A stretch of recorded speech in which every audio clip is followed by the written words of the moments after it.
Assembly के दो house होते हैं, जिसमें एक विधान परिषद का हाउस है जिसमें 78 मेंबर होते हैं, और मौजूदा विधान परिषद में दो ही मुस्लिम एमएलसी थे, एक बाबा जानी दुर्रानी और वजाहत मिर्जा।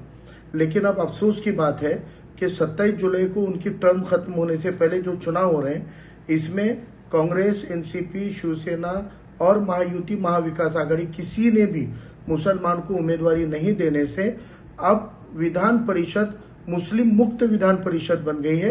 मौजूदा विधान परिषद में एक भी मुस्लिम की नुमाइंदगी बची नहीं है, जबकि ये एमएलसी जो थी वजाहत मिर्जा के हिस्से एक मुस्लिम रिप्रेजेंट करने वाली एमएलसी थी, और ये सुना जा रहा था कि वो नांदेड़ को दी जाने वाली है, इसको दावेदारी पेश की जा रही थी, फिक्स लिखा जा रहा था। बावजूद उसके नांदेड़ को तो दिए ही नहीं, लेकिन जिस महाराष्ट्र के अवाम ने कांग्रेस, एनसीपी, महाविकास आघाड़ी ने एक भी उम्मीदवारी नहीं दी थी, उसको एक गट्ठा वोट दिया, और जिन पार्टियों ने नुमाइंदगी दी थी उनको वोट नहीं दिया।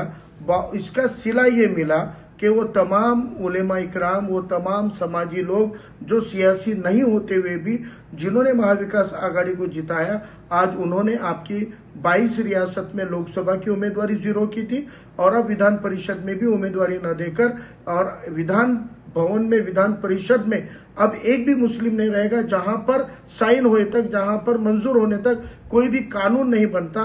कानून बनाने वाला अपर हाउस जिसको कहा जाता है, आज वहां आपका एक भी नुमाइंदा नहीं है।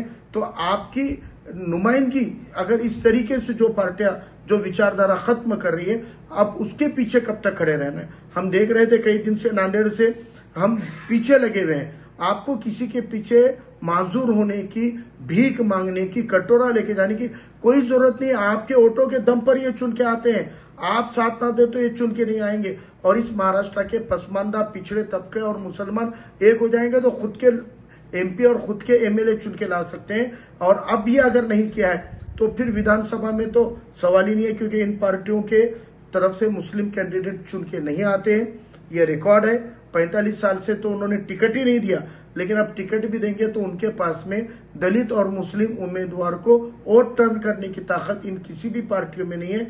और आज वो आपको अगर एमएलसी में नहीं देते हैं, आपकी मेहनत का सिला नहीं देते हैं, तो मुझे लगता है कि अपने स्वाभिमान, अपने वखार की जिंदगी गुजारनी चाहिए। हम अपने वखार के साथ में, शान शौकत के साथ में, पिछड़े तबकों को साथ में लेके खुद भी चुन के आ सकते हैं, और हम इनको चुन के ला सकते हैं। इसलिए आज अपने को खुद के दम पर इंशाल्लाह आने वाले वक्त में नांदेड़ की आवाम अपने पूरे वखार के साथ, शान, आन बान शान के साथ में अपना नुमाइंदा असेंबली में इंशाल्लाह भेजेगी।